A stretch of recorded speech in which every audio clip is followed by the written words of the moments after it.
네, 안녕하세요. 입시 다모의 이윤석 팀장입니다. 자, 오늘은 지난 6월 평가 모의고사 이후에 과탐2 과목 긴급 진단 영상을 촬영했었는데요. 그 후속 영상으로 9월 평가 모의고사에서 과탐2 과목의 결과를 한번 확인해 보도록 하고요. 그 다음에 수능까지 어떤 현상과 결과가 나올 것인지 대한 예상을 한번 해보는 시간을 가지도록 하겠습니다. 오늘은 지난 영상에서 과탐2 과목에 대해 좋은 말씀을 전해주셨던 DNA 입시랩 장재효 소장님 모셨습니다. 소장님, 입시담화 시청자께 한번 인사 부탁드리겠습니다. 네, 안녕하세요. DNA 이슈대 장조효입니다. 네, 반갑습니다. 지난번에 촬영한 기급 영상이 조회수가 상당히 높게 나왔거든요. 네. 학생들이나 이제 학부모님들도 이 과탐2에 대한 관심이 지금 상당히 높은 현상이 있다고 생각합니다. 근데 지금 촬영하는 시점이 이제 수능 원서 접수가 다 이제 끝난 상황이고요. 예. 뭐, 이 결과를 보고, 나 과탐2 해야겠다 해서 뭐 바꿀 수 있는 그런 상황은 아닙니다. 그래서 이제 모든 이제 판은 다 만들어진 상황에서 이제 올해 수능을 보거나 아니면 내년에 수능을 준비하는 학생이 이 영상을 관심 있게 또 봤을 때 좋은 또 정보를 얻어갈 수 있도록 소장님이 오늘 좀 날카로운 분석이랑 내년도 예상까지 좀 부탁드리겠습니다. 알겠습니다. 네. 예. 자, 그러면 바로 이제 뭐 질문 한번 들어가 보면 이번 구평에 대한 총평부터 우선 한번 해주시죠. 네. 자, 이번 구평을 보면요.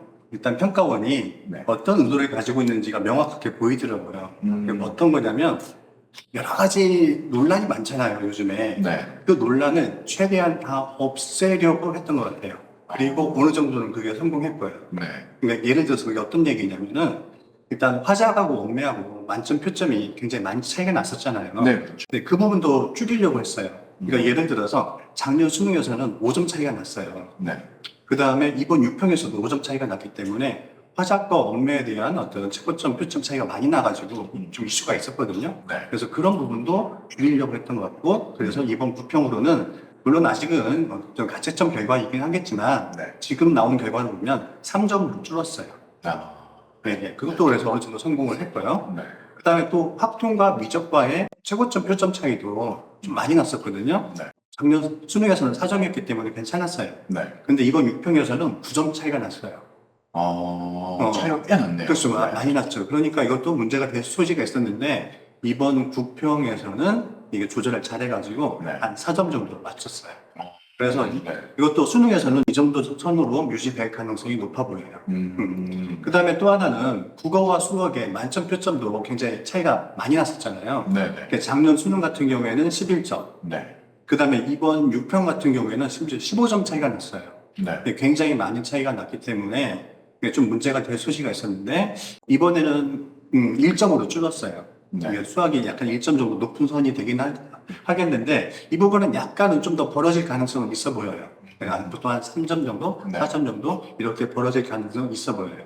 자, 그 다음에 또 하나는 네. 뭐냐면 화작하고 확통, 그 다음에 생윤, 사문, 보통 이제 문과생들이 선택하는 가장 많이 선택하는 과목이잖아요. 네, 그렇죠. 그 다음에 또 원매, 미적, 생명, 지학. 그래서 이과 학생들이 많이 선택하는 이게 과목이잖아요. 네. 여기에서 이 1등급 컷의 그 점수 차이가 그동안에 이게 많이 났어요. 그래서 이게 이제 이것 때문에 교차 지원이나 이런 부분들이 많이 일어났거든요. 네. 그게 작년 수능에서는 한 11점 차이가 났고요. 네. 그 다음에 이번 6평에서는 8점 차이가 났는데 사탐 과목이 좀 점수가 네. 좀 올랐잖아요. 난이도가 좀 올라갔잖아요. 네네네. 그래가지고 이 차이가 1점으로 줄었어요.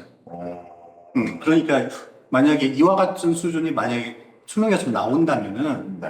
올해 같은 경우에는 교차 지원이 좀 힘들 가능성이 있어요. 음.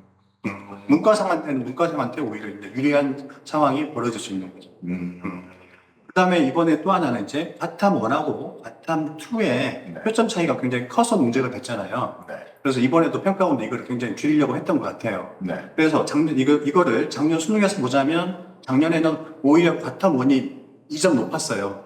이게 차이가 마이너스 2점인 거죠. 네. 그런데 이게 이번 6평에서는 22.5까지 벌어진 거예요. 그래서 굉장히 큰 문제가 일어날 가능성이 높았는데 네. 이번 9평에서 보자면 그 차이가 일단 뭐 가채점 결과이기 때문에 이거를 제가 이제 그 모든 입시 사이트에 그 평균으로 제가 계산을 해봤어요. 네. 그랬더니 15.3점이 차이가 나더라고요. 그러니까 어느 정도는 일부러 성공했어요. 네. 제가 보기에는 한 3분의 1 정도 선은 성공했다. 그렇죠. 10점 정도는 줄였으니까. 줄긴 줄었으니까. 그러나 아직 3분의 1은 성공을 못했다. 네, 그 이유는 좀 나중에 다시 한번 이야기를 해보도록 하고요. 네. 그 다음에 마지막으로는 또 하나 이번에 이제 뭐가 있었냐면은 이제 킬러 문제가 없어지고 준킬러가 많아졌잖아요. 네. 그런 부분이 있기 때문에 변별력 확보하는 데 있어서 약간 킬러를 없애면 변별력이 확보에 실패하지 않을까라는 걱정을 많이 했었잖아요. 네. 그런데 이번에 든컷을 보자면 일단 엄매 미적 생명 지약 기준으로 먼저 이야기를 하자면 네. 일컷이 작년 수능에서는 259였어요. 네. 그러니까 무슨 얘기냐면 각 과목에 1등급 컷을 맞으면 전체적으로 41점을 틀렸다는 얘기거든요. 네. 그런데 6편 기준에서는 그게 270이에요. 30점. 네. 그 다음에 이번 9편 기준으로는 269점이에요. 그러니까 작년에는 만점과 1컷 사이 점수 간격이 대략적으로 41점이라면 네. 이번 9평에서는 30점. 약간의 변별력이 줄어들긴 했지만 그래도 30점이면 이 정도는 충분히 가능하잖아요. 네. 네. 그 다음에 또 하나는 뭐냐면 1컷과 2컷 사이가 작년 수능에서는 20점이었어요. 네. 그 다음에 이번 6평에서도 이게 23점이었어요. 큰 차이는 없었죠. 네. 조금 늘어나긴 했지만. 그렇죠. 그런데 이번 9평에서는 269에서 240까지 28점 차이가 났어요. 18점이요. 예. 그러니까 무슨 얘기냐면 1등급하고 2등급 사이의 변별력이 확실히 더 커졌다는 얘기가 돼버리는 거예요. 그러니까 최상위권의 변별력은 약간 줄었지만은 네. 그 중위권 1등급하고 2등급 사이에 있는 변별력은 훨씬 더 커졌다. 이렇게 판단해 볼 수가 있어요. 네. 그래서 어느 정도 이 평가원의 의도대로 잘 이루어졌는데 과탐2는 약간 인적 구성의 여러 가지 이유 때문에 네. 안 된 부분 조금 3분의 1 정도는 성공했다. 3분의 1은 약간 좀 부족한 부분이 있다. 이렇게 볼 수 있을 것 같습니다. 그렇군요. 그러면 그 과탐 1과 2의 요 지금 차이가 그래도 아직까지 저는 좀 크다고 보는데 네. 작년과 뭐 달라진 좀 뭐가 있을까요? 네, 일단 뭐 인원 구성으로 봤을 때는요. 네. 작년에는 과탐2를 하는 학생이 네. 13,000명이었어요. 응시한 학생이 13,000, 정확히 166명인데요. 네. 작년에 같은 경우에는 과탐2 보는 학생들이 서울대를 희망하는 학생들이 보통 과탐2를 했고, 그렇죠. 그래서 실제 그 결과를 보면요. 이렇게 볼 수 있어요. 제가 한번 계산을 해봤는데, 20점 이하인 학생이 몇 명인가. 50점 만점. 그렇죠. 50점 만점이에요. 네. 20점 이하다라고 하는 거는 사실 굉장히 큰 헛수잖아요. 그냥 거의. 그렇죠. 그냥 찍어서 문제 푸는 거. 잘 찍으면 20점. 그렇죠. 앞에 한두 조금 문제 정도 맞거나, 네. 그죠? 그 다음에 잘 찍으면 20점, 못 찍으면 대충 평균으로 찍으면 10점 아니면 그 이하 이렇게 되는 네. 거잖아요. 그래서 20점 이하의 인원을 봤더니 대략 얼마가 되냐면 39%. 한 40점, 40% 정도라고 생각하면 되겠죠. 그렇죠. 네, 40%. 네. 그러니까 40% 정도가 20점 이하인 거예요. 그런데 이번 6평에서 봤더니 이번 6평에서 17,286명이 과탐2를 네. 응시를 했어요. 인원이 많이 늘었네요. 그렇죠. 네. 줄어들 거라 예상을 했는데 오히려 늘었어요. 근데 이제 그러면 새로 유입된 학생들이 있는데 그렇죠. 그러면 그 유입된 학생이 상위권이냐 하위권이냐. 네. 근데 이번에 6평원 시험을 보면 제가 이제 그 과탐 선생님들한테 물어봤어요. 난이도가 어땠냐. 굉장히 쉬웠다고 하고 제가 학생들한테도 물어봤어요. 굉장히 쉬웠다고 하더라고요. 이번 9평이요? 6평이든 9평이든 둘 다. 아, 둘 다요? 예. 네. 그런데 이번 20점 이하인 학생이 제가 6평은 표 나왔으니까 자료가 나왔으니까 얘기를 하자면 6평은 대략 한 80% 정도가 20점 이하예요. 그러면 인원은 늘었는데 예. 그 20점 이하를 받는 학생의 수가 작년에는 40%였는데 예. 올해는 인원이 늘었지만 이게 9배가 돼서 80%가 됐다는 그렇죠. 거죠. 예. 는 인원보다 더 많은 허수가 지금 생겨났죠. 그렇죠. 거의 다 80, 거의 다 허수란 얘기죠. 네. 그러니까 실제로 17,000명 중에서 그러면 예를 들어서 30점 이상인 학생은 얼마냐? 네. 30점 이상인 학생은 1,197명이에요. 1197명이요? 예. 그러면 예, 10%가 안 돼요. 네, 10%도 안 되는 예. 수인데 예. 그러니까 실제 보통 이제 요즘에 이제 실수 허수라는 표현 많이 쓰긴 네. 하잖아요. 그러니까 10%가 안 되는 거죠. 그러니까 80%는 헛수익. 아. 그 사이에 뭐 대략적으로 어중간한 네. 경우가 한 10% 정도 있고. 그러면 30점을 넘는 학생이 10%. 예. 그 다음에 그냥 중간층이라 뭐 하기도 그렇지만 뭐 그게 10%고 나머지 80%는 예. 20점을 못 받는 허수가 지금 음. 들어가 있기 때문에 예. 예. 이런 결과가 그럼- 계속 나오고 예. 있다는 말씀이시죠? 그렇죠. 그럼 왜 그러냐면 그 20점 이하인 학생이 대부분을 차지하잖아요. 네. 그러면 두 가지 요인이 있어요. 첫 번째, 평균이 낮아요. 네. 평균이 낮으면 최고점 표점이 올라가요. 그렇죠. 두 번째, 뭐가 있냐면 20점 미만인 학생들이 모여 있잖아요. 네. 이 말은 무슨 얘기냐면 평균 근처에 모여 있다는 얘기예요. 막 대다수의 학생들이. 네.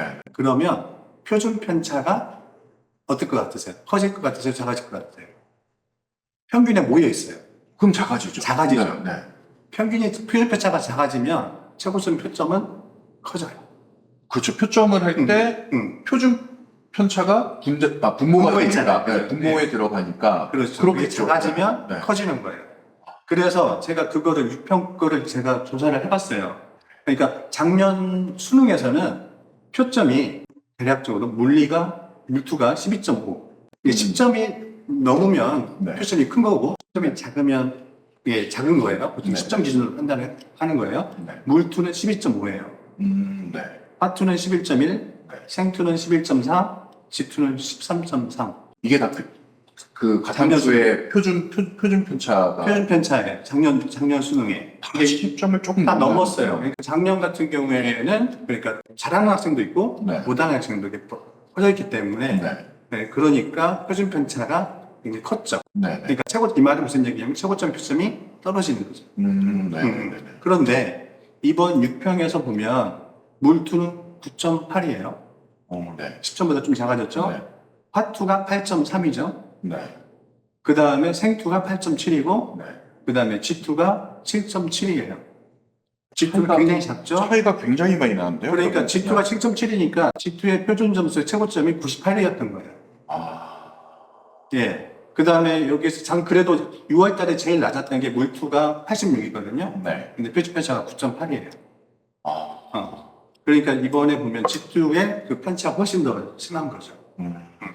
그래서 과탐2 과목 안에서도 이제 표준 편차의 영향을 받는 과목이 예. 훨씬 더 표점이 높아지는 그쵸, 상황이 높아질 발생해서 가능성이 지구과 있는 2가 지금 표준 점수가 가장 높게 나오는 그런 현상이 예. 지금 이 표준 편차로도 또 설명이 가능하겠네요. 예. 그래서 보통 저는 이제 표준 편차는 크게 달라지지 않을 거라 이렇게 생각을 했는데 네. 이게 인적 구성이 지금 작년과 많이 달라졌기 때문에 네. 굉장히 큰 변화가 온 거죠. 그러네요. 분모했기 때문에 이게 네. 작은 변화도 실제 좀 굉장히 큰 변화를 일으켜요. 그렇죠. 예. 네.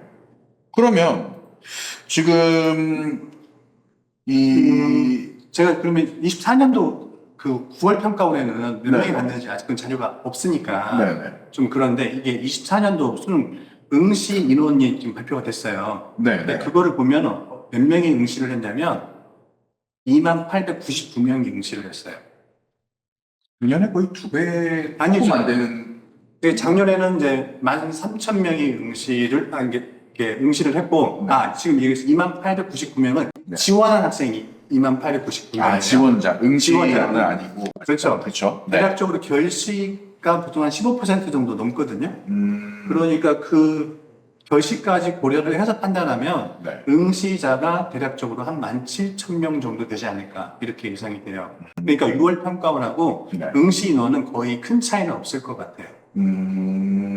그러니까 작년에 그러니까 수능에서는 13,000명대가 네. 응시했다. 네. 6월에는 17,000명대가 네. 응시했고 그다음에 이번 수능에서는 한 2만 명대가 지원을 했지만 실제 응시하는 인원은 17,000명으로 이번 6월과 큰 차이는 없을 것 같다. 결시 인원을 예상해 본다면 예. 6월 평가원과는 이 인원 차이는 크게 변하진 않을 것이다. 이렇게 예. 생각하시는 거죠. 예.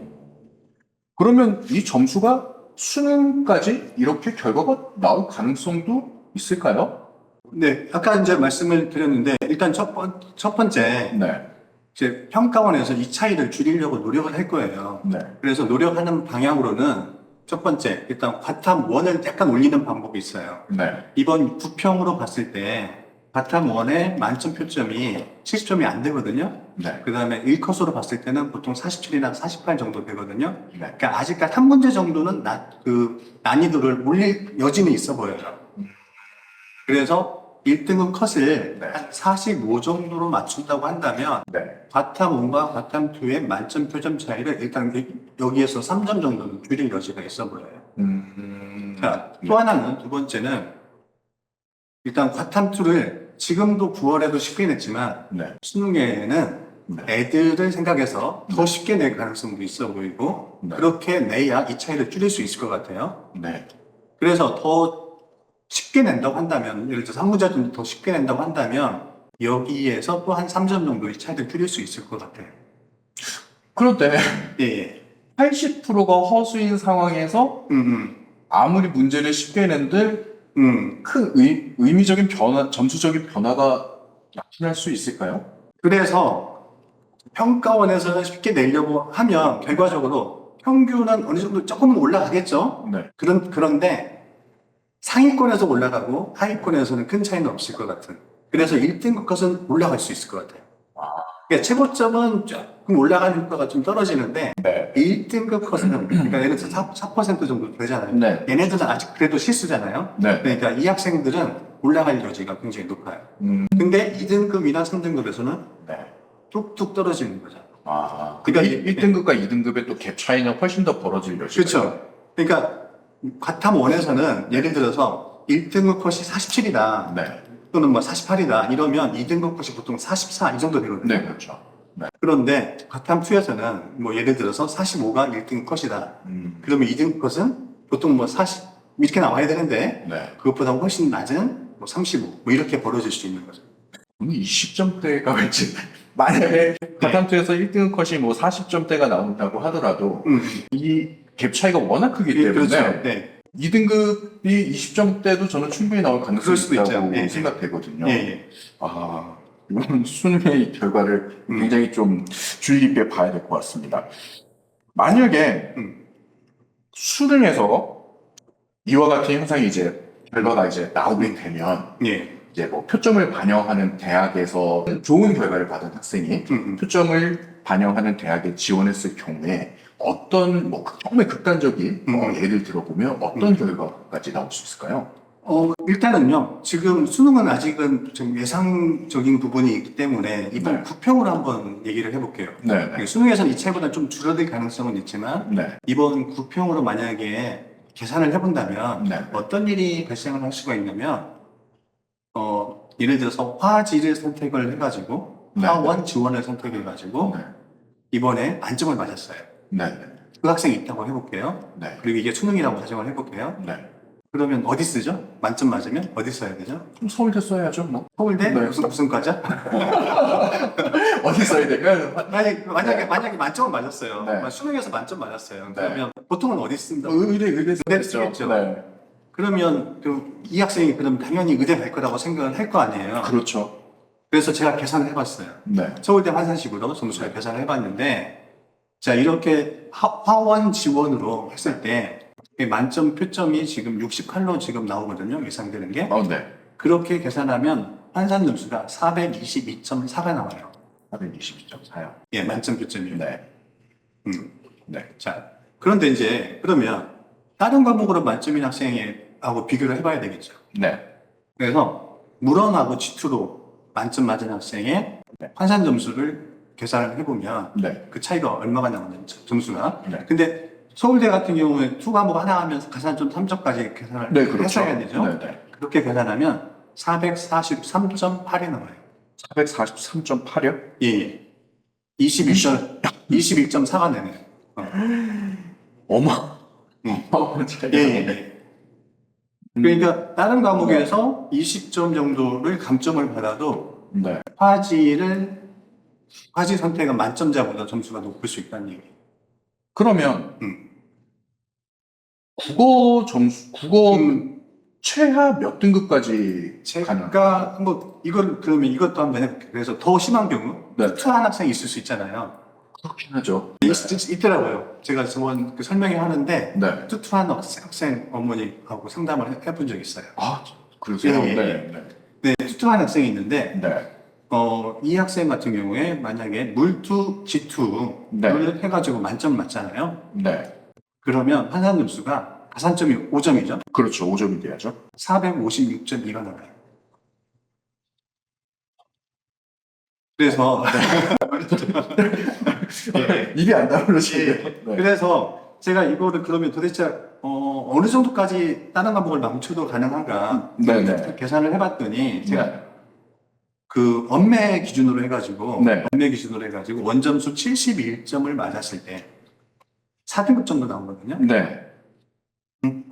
이랬을 때 환산 점수가 네. 429.2가 나와요. 그러면 하원 지원 만점자보다 만점자보다도 7점 정도가 높은 거네요. 그렇죠.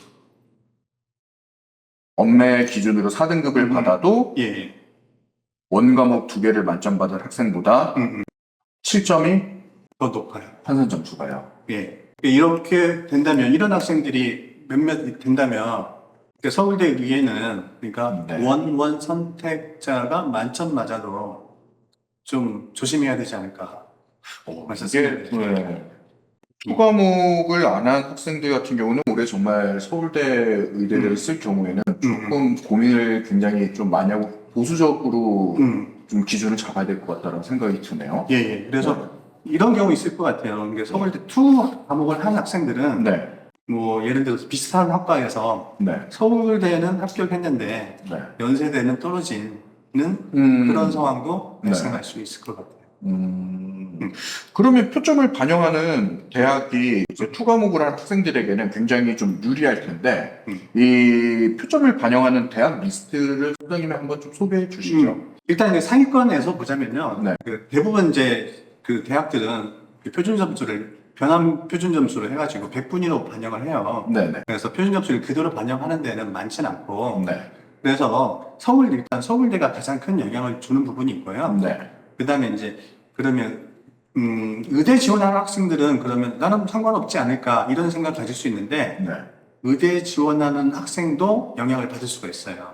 왜 그러냐면 네. 의대에서도 표준 점수를 반영하는 대학이 있어요. 한 대략적으로 10개 대학이 나오거든요. 네. 그런데 이때 이 10개 중에서 5개는 표준 점수를 그냥 반영해요. 네. 그냥 반영하는 대학이 충남대, 부산대, 고신대, 동아대, 인제대 이렇게 5개가 있어요. 네네. 이 5개 대학은 표준 점수를 그냥 그대로 반영하기 때문에 과탐 2에서 잘 본 학생들은 여기를 넣었을 때 유리한 부분이 있어요. 네네. 그렇죠. 그래서 이런 부분들 나중에 좀 더 정확히 계산해서 네. 응시하시면 될 것 같고 네. 근데 또 표준 점수를 반영하는데 네. 방식이 좀 다른 방식이 있어요. 어떻게 하냐면 네. 그 과목의 최고점의 표준 점수로 나눠서 반영하는 대학이 있어요. 그러니까 예를 들어서 네. 내가 물투를 했는데 최고점 표준 점수가 90점이야. 네. 근데 나는 70점이야. 네. 그러면 90분의 70을 반영하는 거예요. 그러면 표준 점수가 높은 과목은 또 불리한 경우가 오히려 있어요. 불리하죠. 네. 그렇죠. 오히려 불리한 대학이 돼버리는 거예요. 그래서 그 대학도 알아두시는 게 좋아요. 네. 그래서 그 대학은 울산대, 네. 한림대, 충북대, 건국대, 글켈, 글로벌 캠퍼스, 그 다음에 경상국립대. 이게 5개 대학은 최고점으로 나눠서 계산해요. 거기는 그러니까- 그러면 이제 표점을 반영하긴 하지만 하지만 표점의 최고점이 높으면 높을수록 불리한 구조가 이제 돼요. 그렇죠. 뭐 자기가 만점 맞으면 큰 불리함은 없죠. 어차피 네. 그럼 1이 돼버리니까. 네, 그렇죠. 그렇지만 그렇지 않은 경우에는 좀 굉장히 많이 불리한 부분이 있죠. 요 대학은 만약에 염두에 두신 분들이 있다면 반드시 꼭 체크를 해가지고 나중에 원서 접수할 때 표점을 그대로 반영하는지 아니면은 표점의 최고점을 자기 표준 점수에 나눠서 반영하는지 이걸 꼭 다시 한번 체크를 해주시면 좋을 것 같습니다. 아주 이건 고급 정보를 오늘 그래서 이거 할 때는 원 선택자도 이걸 고려를 하셔야 돼요. 그러니까